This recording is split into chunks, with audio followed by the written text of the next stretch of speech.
The story of John Sunday Jr. of Pensacola is one of the most interesting tales of intrigue, tragedy, and triumph that was ever written of any citizen of our fair coastal city. During his life, he saw and experienced firsthand the transformation of our great nation through the dark ages of slavery, the bloody and tumultuous days of Civil War, the post-war Reconstruction, the impact of the Jim Crow laws, and the mercurial rise of an African American who became one of the richest businessmen in Northwest Florida. His life was a testament to the resilience and achievements of African Americans in the face of adversity amidst the shifting societal landscape. This epic begins with the birth in France of John Jr.'s grandfather Dr. Francis Sunday in 1741. Upon manhood, Francis attended and graduated from medical school in Strasbourg, in the French province of Alsace in 1776. As the American Revolution was just beginning, so was Francis' medical practice in France. However, it would soon carry him to the town of Amsterdam in Holland. There, he met and married Mary Ann Summitt, the daughter of Johannes Frans Summitt, and would bear him 10 children, with the last being John, Sr., who was born in 1788. For whatever reason, Francis chose to immigrate to America in 1795, where land and opportunity were more readily available. They boarded their ship in Amsterdam and set sail with 7-year-old John in tow. They most likely landed in Charleston or Savannah, given their final destination of Augusta, Georgia. He quickly set up his medical practice, a badly needed vocation for the date and times. To ensure his success, he advertised for clients as far out as 30 miles from his home. But in 1817, his wife came down with a medical condition that required Francis to remain closer to her beck and call. Not only to assist her, but also Francis was now 76 years old, and traveling that distance was taking its toll.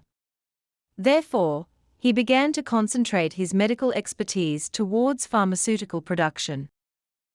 Apparently, one of the ingredients of his medical remedies was water from Chumuckla Springs in Santa Rosa County, Florida.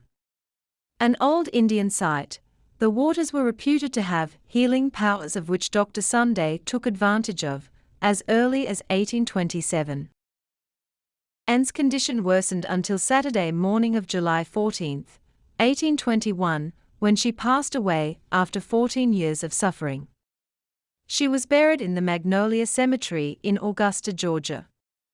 As his father settled down to the life of a colonial widower, his son John was living in nearby Wilkinson County. The Creek Treaty of Fort Wilkinson in 1802 was used to create both Baldwin and Wilkinson County in 1803, of which John took advantage of. The 21-year-old John had met and married 15-year-old Bathsheba Collins in Baldwin County on January 17, 1809. Afterwards, John set about creating the life of a plantation owner, while Bathsheba began having children and running the household. By 1820, he was listed as a farmer with 5 children and now living in Wilkinson County, the next county over. It was also the same year that the state of Georgia held its 3rd land lottery. These lotteries allowed any married man with a minor son or unmarried daughter to enter a lottery for free land. The land had been taken from the Creek and Muskogee Indians after the 1814 Treaty of Fort Jackson. Several of these lotteries were conducted to distribute this land from various counties to the lottery winners. It cost $18 for John to enter, and he had to show a minimum of 3 years' residency, which in turn qualified him for 2 drawings. When the time came, he won 250 acres in lot number 146, in Section 3 of Appling County, southeast of their farm in Wilkinson County. However, there is no record that he ever took possession of the land. One explanation for his absence was that he chose to relocate to the Florida territories that had been ceded to the United States by Spain in 1821. Did the new territory offer John and Bathsheba more opportunity than Georgia? Most likely, his father's stories of Chumuckla Springs in Santa Rosa County piqued his interest, as evidenced by his relocation to the area around the springs. Regardless, the couple and their children packed up and headed for northwest Florida prior to 1827.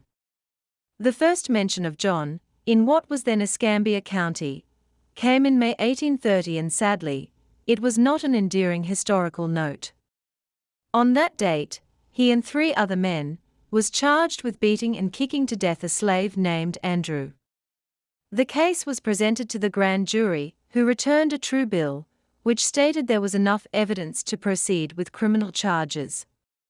They were all indicted, however there is no further record as to the outcome. In 1834, John was asked by his neighbors to resolve a dispute involving ownership of another slave.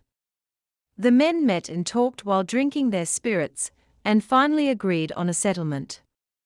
However, the settlement was never written down, thus the case went before the court. In later years, John's family stated that John's reputation was that he was a fair man, who was thoughtful of his slaves and even provided them with their own individual quarters along with adequate bedding during the cold winter months. This was not necessarily a humane practice in those days. But all in all, John had provided well for his wife and 8 children, with a plantation home located on the east side of Escambia River, in what today is Santa Rosa County. Given the date and time, John was doing quite well for a planter and cattleman of his day. Then, tragedy struck in 1830 when Bathsheba was dealing with a difficult pregnancy with her 9th child. In fact, she was so weakened by the ordeal that they brought in one of the slaves to attend to her. John had chosen 41-year-old Jinny Rosa Harrison as the nurse. Sadly, Bathsheba perished with no mention of the fate of the child. Her remains were transported to the Prairie Cemetery in today's Bluff Springs and interred. Normally, at this point in the story, Jinny would have disappeared from the pages of history. But John was not one to follow the accepted practices of the day. From all descriptions of Jinny was a sandy-haired mulatto, a term for persons of white and black parentage. She was said to be a beautiful woman, and according to Sheila Moore, if her descendant family's oral tradition is true, her beauty and fair skin were the cause of her dismissal from her previous owners. It is said that Jinny fit neither in the white population nor the black. Her countenance posed a threat to any owner's wife, with a complexion far too light to blend or be accepted in the enslaved community. It is also said that John Sunday was the only man who would agree to take her as a slave. But who were Jinny's previous owners? The truth will probably never be known, but family descendants of John and Bathsheba Sunday say there was a connection to the Brent family of Pensacola. Several indicators support their family history. 1. Jinny's surname was Harrison, therefore could her first owners have been Tipton B. Harrison and his wife Mary Fitzhugh Brent. The Harrisons relocated to Pensacola from Lynchburg, Virginia shortly after they married, and when he was appointed as the U.S. Attorney for West Florida in 1821. He was also the executor for George Brent's estate, who was his father-in-law that died in 1804. Amongst his probate papers was the cost of transporting George's slaves from Lynchburg to Pensacola. However, shortly after the Harrisons' arrival in Pensacola, the Great Yellow Fever epidemic of 1822 struck with a vengeance. Most Pensacola residents either fled or died. According to one estimate, the entire Pensacola population was reduced from 4,000 residents to about 1,400, not counting the fact that all businesses were entirely destroyed. 2 victims of that terrible carnage were Tipton and Mary Harrison. This, of course, would have left Jinny Harrison to become the property of Mary Brent or her relatives. Another indicator was Jinny naming her son Thomas Harrison Sunday, a coincidence perhaps. Ms. Moore also brought up the fact that Jinny's original owners may have imparted a strong Catholic faith of which Jinny passed down to her children. The Brents and Harrisons were known Catholics, but the Sundays were not. Following Bathsheba's death, Ms. Moore went on to say that, family law also has it that Jinny and John fell in love and married, if not in the legal sense, in practice. To date, no evidence of a formal union has ever been found. As a slave, of course, Jane Harrison would have had little choice in the nature of the relationship, but it is clear that John held her in high regard. But it is said that when asked what gift he might give her, Jinny bravely requested freedom on behalf of her children, a request that could have resulted in severe punishment at the time. It should be noted that during Florida's territorial period, the ruling American government had enacted laws forbidding manumission. But in Pensacola, as well as New Orleans and Mobile, manumission was a long-held practice that persisted beyond the territorial period and was acknowledged by the courts for years to come. In short, manumission, or enfranchisement, is the act of freeing slaves by their owners. This is different from emancipation, which is when the government frees a slave. In some places, slaves could actually receive manumission by agreeing to purchase themselves for the amount agreed on by their master. In 1837, John kept his word to Jinny and filed the manumission papers with the court with the stipulation that Jinny and her children were to receive their freedom upon his death. However, the manumission papers placed Jinny's age at 30, which would have made her birth year at 1807 and not 1789 as previously noted. As a note of interest, these same papers stated she had been born with 6 fingers on each hand and that the smallest one had been amputated.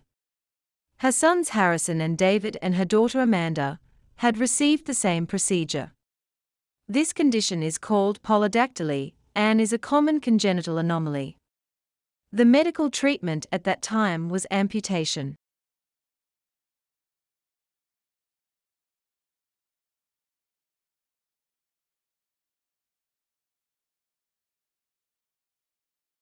But little did Jinny know that the filing of those manumission papers would bring about her husband's violent death. On April 4, 1839, about 8 p.m., John was sitting around their fireplace with 3 of his sons, George, John Jr., and Francis, along with Jinny and several slaves, Lacey, Jane, Anna, and Jack. It was then that his slave Adam walked up with a $10 gun and placed it to the right side of John's head and shot him. He was killed instantly. Although it was never listed, it is assumed that he was buried in the Prairie Cemetery in Bluff Springs, where Bathsheba rests today. So, why did Adam kill John Sunday in cold blood, knowing the wrath it would bring down upon him? Although it was not everyday news, killing your master was not something you heard of often. So, you have to ask, what would motivate Adam to blatantly kill John in front of his family, who were all now witnesses against you? Although there are no official records, John's family feels strongly that Adam was coerced by the son-in-law, Elijah M. McCurdy. But why? To what purpose? To answer that, you would have to go back to that date and time. Remember, John was now living with a slave, under the shadow of a wife, and having children out of wedlock by her. The family embarrassment would have been terribly unnerving, but then to file manumission papers giving Jinny and the children freedom was too much. It probably viewed as robbing John's white children of their deserving inheritance. But then, who was this son-in-law McCurdy anyway? John's daughter by Bathsheba was Bathsheba Sara Sunday, who was born 1816. She was 14 when she became pregnant with her first child by her 38-year-old guardian, Elijah M. McCurdy. As the story goes, he deserted his first wife Margaret Mattie Bowen and moved across the Escambia River with Bathsheba and changed her name to Sara Sundike. He also changed her age so he could marry her on September 18, 1831. Together they had 14 children. McCurdy served in Captain Alexander King's company of the 4th U.S. Infantry Regiment during the War of 1812.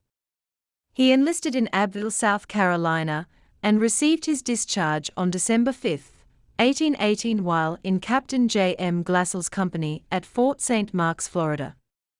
He received an Army pension of $20.53 under file number 18991.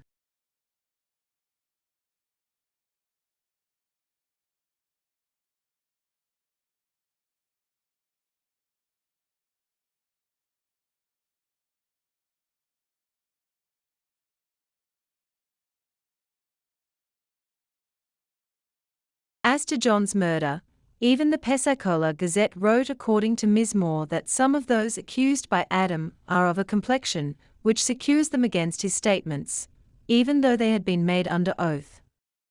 She went on to state, those who heard the trial testimony believed that Adam was the mere instrument in the crime, the willing instrument it is true, and therefore a proper subject of punishment, but in other respects not any more guilty than his companions in the crime.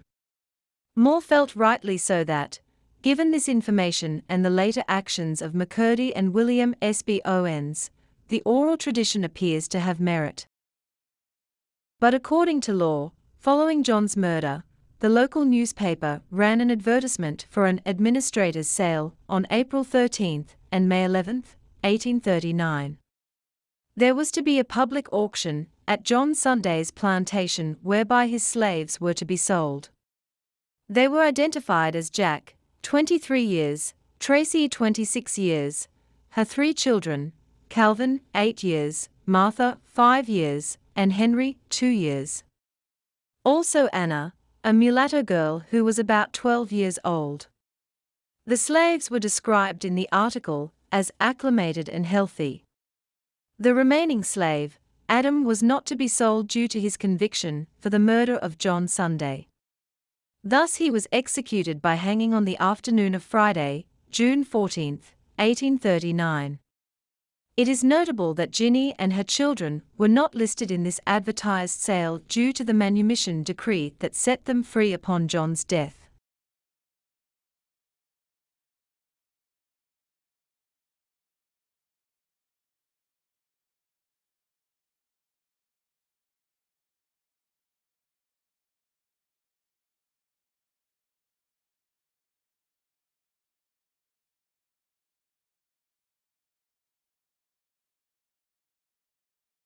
However, Escambia County Court records did indicate that their sale had at least been advertised by either Elijah McCurdy and William S.B. Owens.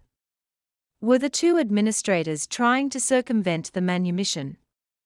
In the meantime, Jinny and her 4 children were more or less held in custody until December 1839. At that time, a friend of John's came forth and told the court what was going on. An old friend of John's by the name of Sebastian Barrios reported Jinny's illegal detainment, whereabouts McCurdy and William Owens were ordered to appear before the U.S. District of West Florida Court. Jinny appeared and produced her manumission papers, whereby the court ordered her release and freedom for she and her children. It is said that Barrios provided shelter to the family for a period of time. Ms. Moore stated in her research that perhaps this was the basis for the adultery case brought against him in 1844, where he was charged with public indecency by unlawful concubinage with a quadroon woman, but found not guilty. But Jinny's troubles were far from over. Even though John Sunday had died a wealthy man, the laws of the day did not allow for John's assets to be granted to Jinny's children. And since McCurdy and Owens were never charged with any wrongdoing, they were still legally the administrators of John's last will. So, they sold his property, which included his home and a sawmill, and distributed the proceeds to his 8 children by Bathsheba. Ms. Moore states that it appears that these children each received at least $1,500, $51,000 today, of their father's inheritance. She further wrote that in the years following John's death, McCurdy and Owens filed numerous suits against individuals who had purchased property from John Sunday's estate, or had otherwise been involved in the probate activities. But with John now dead and buried, whatever became of his father, Dr. Francis Sunday. Well, following the death of Anne, in 1821, he continued his medical and apothecary ministrations. In 1819, he had submitted his application and intent to become a U.S. citizen. To do so, he had to renounce his allegiance to the King of France, which he gladly did. He and his wife had become members of the First Baptist Church of Christ in Augusta prior to her death, and his signature is on the church's constitution as the fourth on the left. Then, to the surprise of all, he relocated to nearby Edgefield, South Carolina. Prior to his departure, Francis divested himself of his property on Broad Street in Augusta, which amounted to his home on the Savannah River, plus several buildings and rentals. The property was sold to Sara Jones, who was the widow of Noble Jones. But what was the reason for this relocation? Was he having financial problems, or was he lonely after Anne's death? Whatever the reason, he quickly courted and married the wealthy 42-year-old, twice-widowed oratrix Mary King in 1822 at the age of 81 years old. Her husband Henry King had passed away 2 years before in 1820. For a short period of time, things went well. He invested in Edgefield property and most likely resumed his medical and/or apothecary practice. But then, for whatever reason, he and Aura separated by decree on February 7, 1829, and both agreed to live apart from each other. Perhaps, with his love life now on permanent hold, he chose to relocate to New Orleans, Louisiana. So, on January 2, 1829, he sold a piece of property in Edgefield for $175 to James Smyly, an amount worth $6,000 today. With that out of the way, he took his money and headed for New Orleans, where he set up shop. There is no record as to his success as a physician in New Orleans, but given his age and health issues, it is doubtful that things went well. On November 4, 1832, Dr. Sunday passed away in an impoverished state. After his death, there was no indication that he was buried anywhere else but New Orleans, although his gravesite is unknown.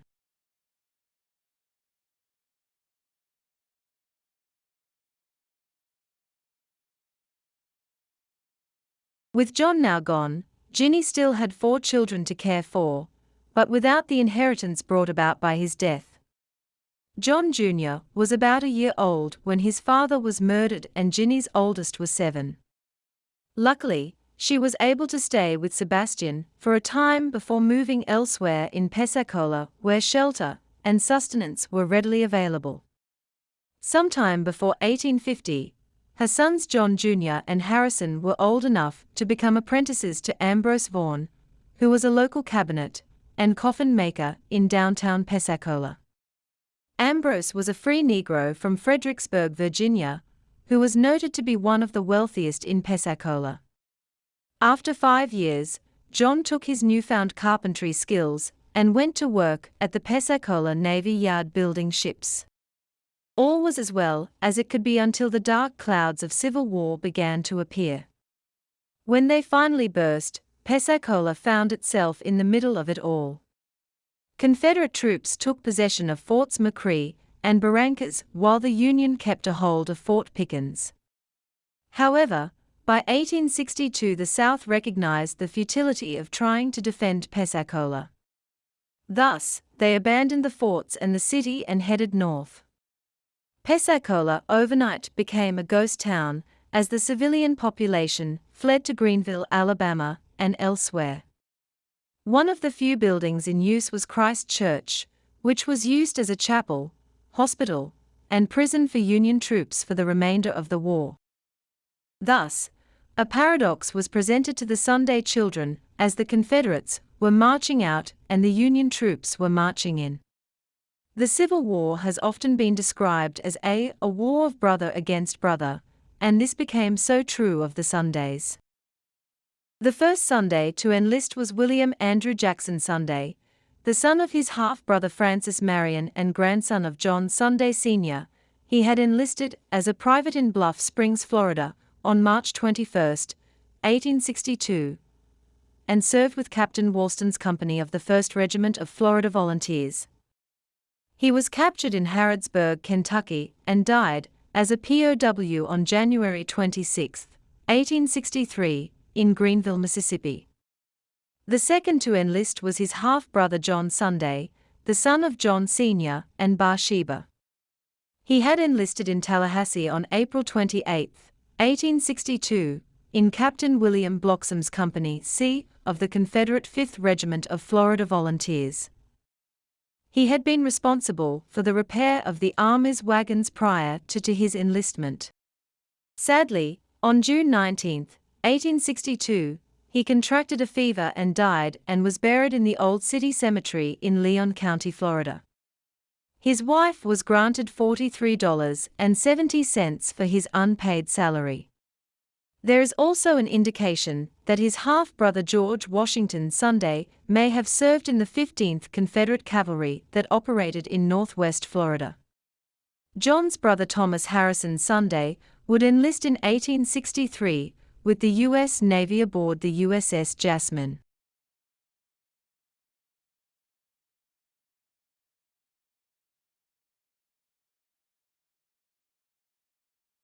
So, with two half-brothers and a nephew serving the South and his brother with the Union Navy, it would have been only natural for John Jr. to follow suit. When the Confederates left, the Union soldiers filled the void, and that's who John fell in with. Plus, as an apprentice living all that time with Ambrose Vaughan, a free black himself, who surely influenced Harrison and John, it is more than likely he was not a pro-Southerner. So, with the Southerners gone, Union General Daniel Ullman began recruiting the former slaves, Creoles, and freed blacks into their military units. On May 5, 1863, John enlisted at Fort Barrancas in Company K of the U.S. Army's 6th Corps de Africa, which was one of the first Negro units to directly engage the Confederates during their siege of Port Hudson in 1863. Their designation was later changed to the 78th Regiment U.S. Colored Troops. John would eventually rise to the rank of first sergeant, one of the first black soldiers to earn the honor. His regiment fought in the Battle of Olustee in February 1864 before marching into Donaldsonville, Louisiana, in April 1865. There, the inhabitants had been told that the colored troops were going to rape and murder the townspeople. The people panicked and all ran and hid. One such group contained a young Cajun girl by the name of Seraphine Landry, who hid under a wooden walkway over a ditch. She peeked through the boards and saw that Sergeant Sunday had a kind and gentle face, so she came out from under the walkway and began following his troops. One thing led to another, and the two eventually fell in love, resulting in the birth of a son, Francis, known as Frank, in 1863. John promised her that he would return after the war and marry her. Sergeant John Sunday Jr. was discharged on January 6, 1866 in Louisiana, and returned home to Pensacola. But, according to John Appleyard, Pensacola's historian, somewhere along the way Sunday was assigned to the staff of General Ulysses S. Grant, who had taken command of the Union Army of Mississippi in 1863. He and the general stayed connected on a professional, as well as a cordial level, as Grant won victory after victory in the West. When the war finally ended, the general presented him with a sword, as the two kept in touch over many years. Back home, John returned to work again at the Navy Yard as a mechanic and saved his money until he could return to Louisiana and claim his Seraphine and Frank, exactly as he told her he would. John made the trip back home to Pensacola with both in tow. Back home, John had every reason for optimism, because under the Republicans, blacks were now serving on juries where they listened to successful black trial lawyers. The city now boasted 2 black schools, and even the renowned Booker T. Washington found that half the homes in Pensacola were now owned by blacks.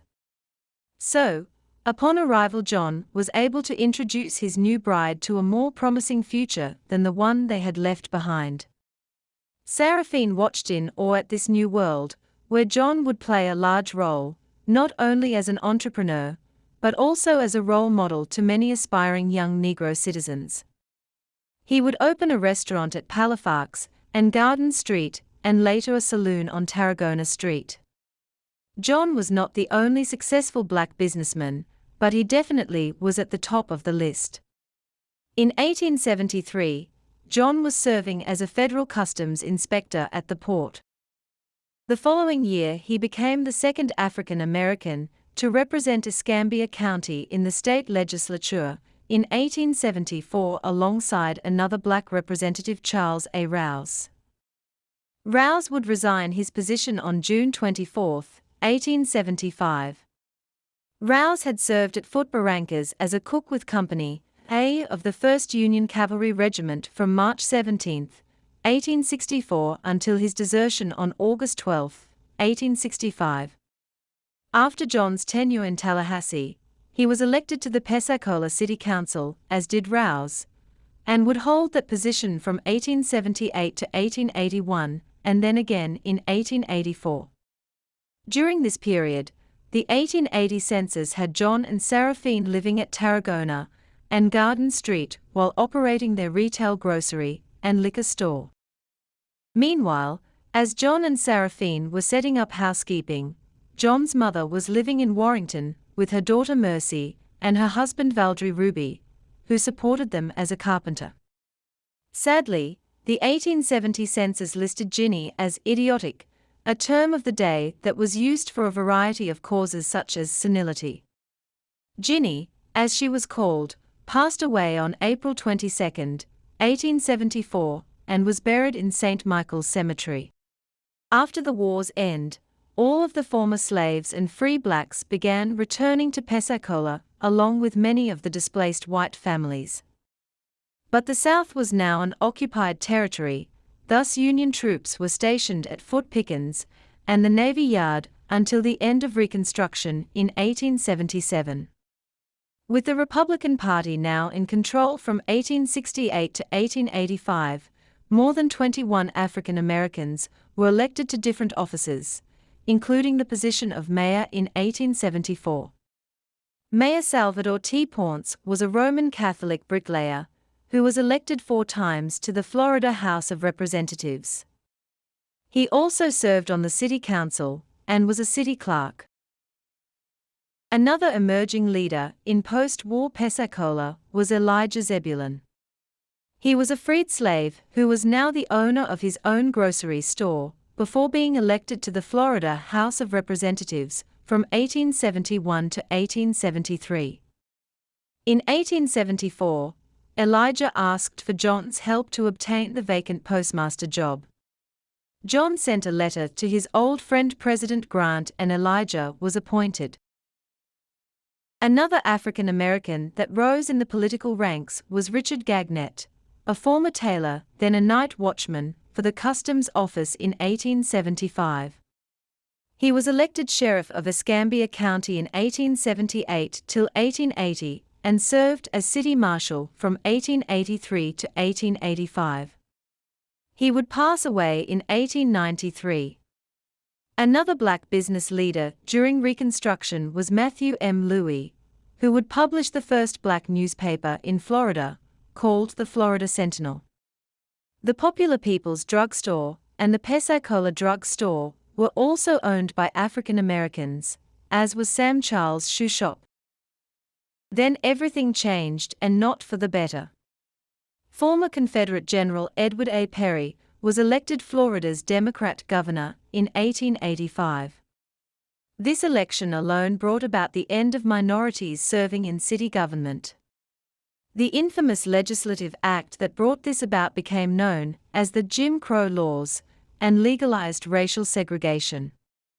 That same year of 1885 saw John and Sara living at 206 East Garden Street, where they were still managing their grocery. But by 1890, John had capitalized on his carpentry skills and opened his contractor business.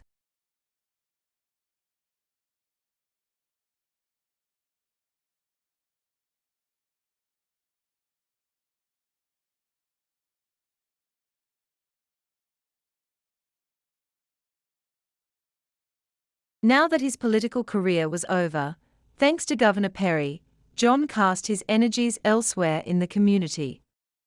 He began by founding and serving as the post commander of the African American B.F. Stephenson Post of the Grand Army of the Republic. This group was comprised of Union veterans from the Civil War. He also helped found an orphanage, as well as the Creole Catholic Benevolent Association. He also built a Creole school on Intendencia Street in the vicinity of St. Michael's Cemetery. Pensacola had a large population of Creoles that had lived and worked here for decades. They enjoyed their own culture and customs that had assimilated into Pensacola's melting pot population. However, after the Democrats took control in 1885, things began to change. The city directory had always had an asterisk placed by the names of all African Americans to distinguish them from the whites. But not so the Creoles, because there was no asterisk by their names. But in 1900, that too changed. All Creoles were now listed with the hated asterisk. Even the Sundays were now listed as Creoles in the 1903 city directory. This act alone caused friction between the Creole community and the African Americans. The Creoles wanted to keep their own culture separate from the African Americans, but sadly they were not welcomed by whites either. Such were the seeds of racial conflict sown where once there had been harmony and opportunity. John would receive a well-deserved boost to his income in June 1890, when Congress passed the Armor's Disability and Old Age Pension Program. Each veteran applying had to prove at least 90 days' service in the Union Army, an honorable discharge, and a disability not due to vicious habits that prohibited the veteran from the performance of manual labor.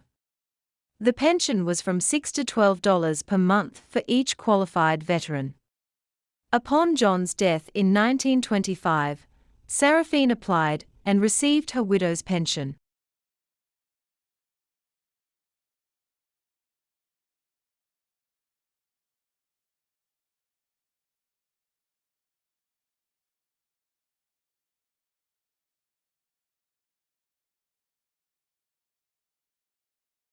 Eventually, there came a time when John and Sara began talking about moving out of 206 East Garden and building a new home.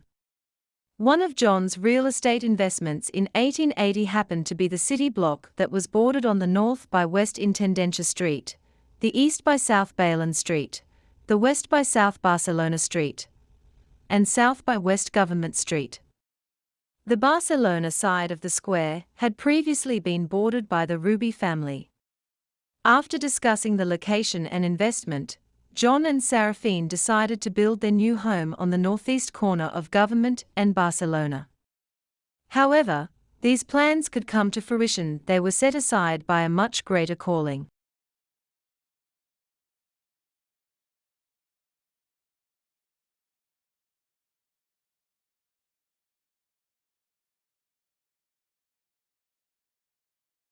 As it so happened, John's sister, Mercy Ruby, had attended a church dedication by the Catholic bishop in Molino in 1891. While there, she approached him and asked if he would consent to building a black church of their own in Pensacola since the Jim Crow laws had forced them out of St. Michael's on Palafox Street. The bishop granted their request provided they could obtain the funds.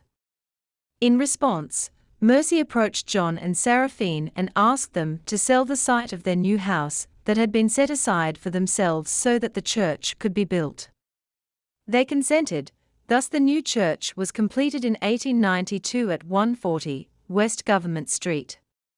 From there, the church added a school, an orphanage, and was the only place that blacks and Creoles could receive medical care in the area. And it was here that John and Sara attended their religious services. Historically, from the 1880s up until the early 1900s, Northwest Florida saw an explosion in the timber, naval stores, overseas exports, and fishing industries. This in turn brought an increase in the banking institutions, loan companies, stevedoring businesses, and large grocery conglomerates.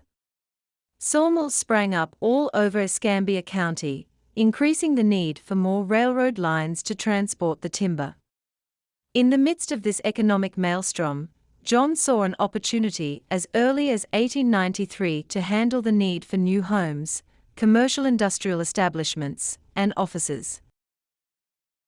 Therefore, with his carpentry background and experience, he founded a construction contracting firm that would eventually build over 100 homes and commercial buildings in the Pensacola area. When the Jim Crow laws forced many of the black businesses out of the downtown area, John recognized another opportunity and responded by assisting in the development of the Belmont de Villiers area. This section of town would soon become known as the centralized location of black commerce. In 1900, John and Sara decided it was time to build their own home. Because of the sandy soil, John had the foundation poured, but let it sit for 1 year to ensure its stability. Thus in 1901, they began construction of what would become known as the John Sunday House, at 302 West Romana Street in the area known as the Tanyard. Today it's in the vicinity of where the State Building is located. The home was a historical landmark, but sadly it was demolished in 2016 in spite of the community's efforts to save it. Another house that he built was at 111 East Florida Blanca Street, which became the home of his son Edward. In recent years, it became an antique shop that still bears his name. He also began the Emancipation Club, and would own an impressive number of properties throughout Pensacola, including 3 of the 4 corners, at the intersection of Belmont and de Villiers Street. Added to his other real estate ventures is the land where City Hall now stands, the M.C. Blanchard Judicial Building, and the L&N Passenger Depot at 239 North Alcan East Street.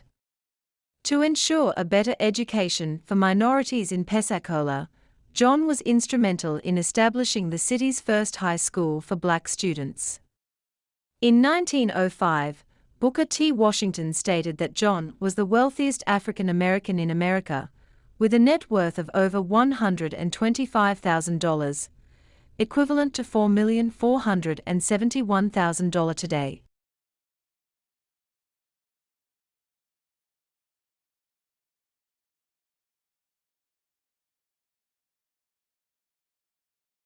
As the years crept by, many of John's ventures were turned over to his sons. Sunday's sons, Edward and John III, went on to create the building company of Paunce and Sunday, with a fellow local contractor, Henry S. Paunce. In 1899, the company built a store, an office at 104 South Palafox Street for Dr. F. G. Renshaw, in addition to tenement cottages in 1901. In the meantime, John's health deteriorated with age to the point that his sons Edward and John III were granted guardianship of their father. In 1911, John had his lawyers draw up his last will and testament to ensure that Sara and his children were taken care of. When the time came, Sara would be granted the use of their home on West Romana and 1/7 of their total estate.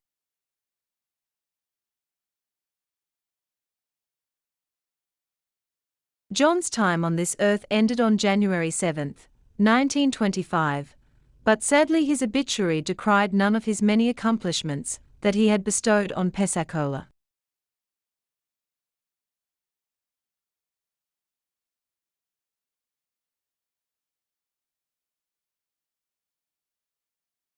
Only in recent years has John Sunday Jr. received the honors that were due to him so long ago. Albeit long overdue, the University of South Florida Library dedicated an engraving of him in 2019, while the mayor of Pensacola declared March 20 as John Sunday Day in his honor. In fact, the City Hall Plaza was named after him, which is ironic because John used to own the very land that the building now stands today. But regardless of John's contributions to the city he loved, he would say that his greatest legacy was his children. At least 2 of his children were graduates of both the Black Fisk University in Nashville, Tennessee, and Nashville's African American Meharry Medical College. Together, he and Serafini had brought into this world 7 surviving children, including Samuel Jefferson, who was adopted and would marry a school teacher by the name of Clara Stewart. For the most part, Samuel supported his family through his retail grocery at 500 West Belmont Street. He passed away on July 21, 1932, and was buried in St. Michael's Cemetery. Next was Frank, who was born in 1863 in Donaldson, Louisiana, while his father was stationed there during the war. He worked as a clerk before passing away on January 7, 1886, and was buried in St. Michael's. John's third son was Edward J., born in Warrington in 1869, and occupied a variety of jobs until he took over his father's contracting company, prior to 1920. He would reside at 111 South Florida Blanca Street, which later became known as the Sunday House.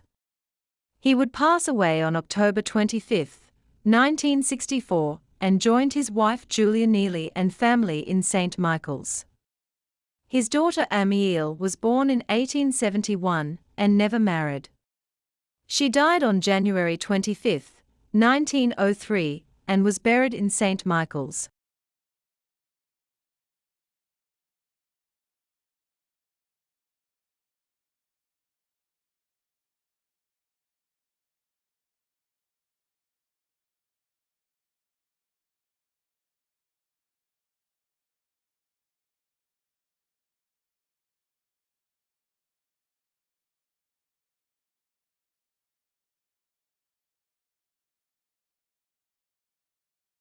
John Sunday III was born in 1868 and would assist his brother Edward as a carpenter before they took over his father's contracting business. For most of his life, he lived at 206 East Garden Street before passing away in 1937 and was buried in St. Michael's Cemetery. His sister Cecilia Sunday Jefferson was born in 1880 and most likely died in 1965. She is mentioned in the obituary of her brother Edward. One of John's more successful sons was Dr. Charles S. Sunday, who was born in 1874 and would graduate from Meharry Medical College as a surgeon.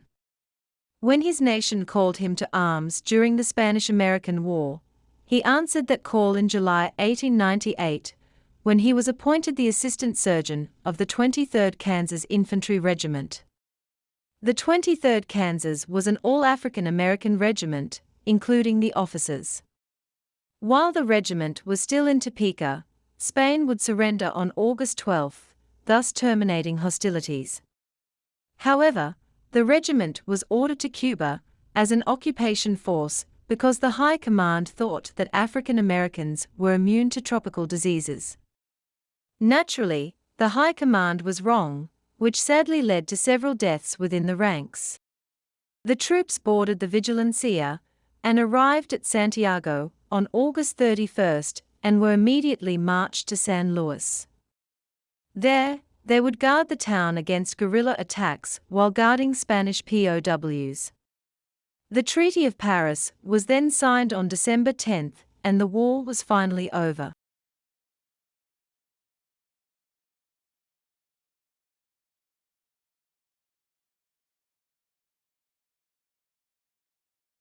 After the war, Charles returned to Topeka, Kansas, where he was listed as a widower in 1900. Shortly thereafter, he returned to Pensacola, where he opened his medical practice. During this period, the prostitutes of Pensacola were racially segregated.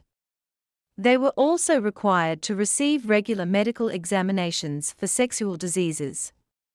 However, the African American doctors were required to examine the black and mulatto women, and white doctors likewise with the white prostitutes. There is no doubt Charles was one of the doctors, as were Dr. Charles Vincent and Dr. Henry G. Williams.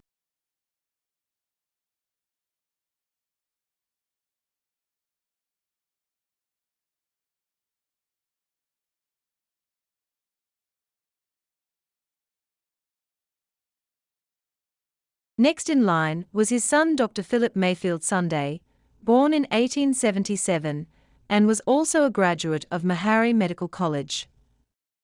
He relocated to Beaumont, Texas prior to 1910, and passed away in Dallas in 1946, and was buried in the Lincoln Memorial Cemetery. As for John's brother, Thomas Harrison Sunday, he would put his carpentry skills granted him by Ambrose Vaughan to good use. After the war, Harrison continued his carpentry work for the rest of his life. He would marry Denise Smith in 1857, and together they raised their children in Molino, Florida. As to his service in the Union Army, according to a deposition by his sister, Mercy Ruby of September 7, 1906, Harrison enlisted in the U.S. Navy in 1863 and served during the Civil War. His brother John Jr. would make a similar deposition stating the same. Records reveal he enlisted on August 14, 1863, and served aboard the USS Jasmine. He was sent to the Navy Hospital on November 28, 1863, with a condition called bubo. It is assumed that this abbreviation meant bubonic plague. The Jasmine was a tugboat assigned to the West Gulf Blockading Squadron. Aboard that same ship was engineer Leonidas Radcliffe Burgoyne from Maryland, who would settle in Pensacola after the war.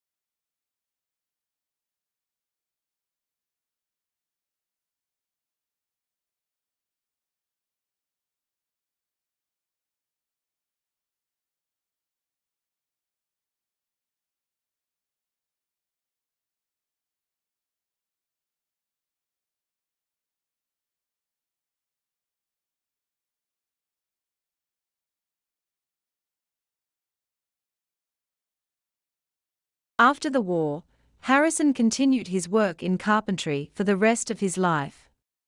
He would marry Denise Smith in 1857 and raise his children in Molino, Florida. He would pass away on January 12, 1907, and joined Denise in Vaughan Cemetery in Molino. John's sister was Mary Amanda Mercedes Mercy Sunday, who married Salvadore Vadre Clem I. Ruby on February 14, 1855, in Pensacola. She is known as the foundress of St. Joseph's Catholic Church in Pensacola. Mercedes and her husband had 5 children. She was called Amanda in the manumission papers filed by her father John Sunday, but as an adult she was known only as Mercedes or Mercy. Valdre was the sexton of St. Joseph's Cemetery for several years, and his death registry was signed by his nephew Dr. Charles S. Sunday. John's half-sister Sara was still living in Escambia County in 1860. There, her husband Elijah McCurdy was a farmer who owned $200 in real estate and had personal belongings worth $2,000. 10 years later, Elijah was living in Alabama, but there was no mention of Sara at that time. Elijah would pass away on February 20, 1876, and was buried in the McCurdy Cemetery in Century, Florida.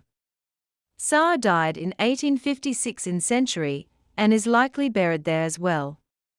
As for William Swinton Buchanan Owens, he is listed in the Gazette edition of April 22, 1837, as the voting precinct inspector in Precinct No. 3 for the election for Sheriff of Escambia County.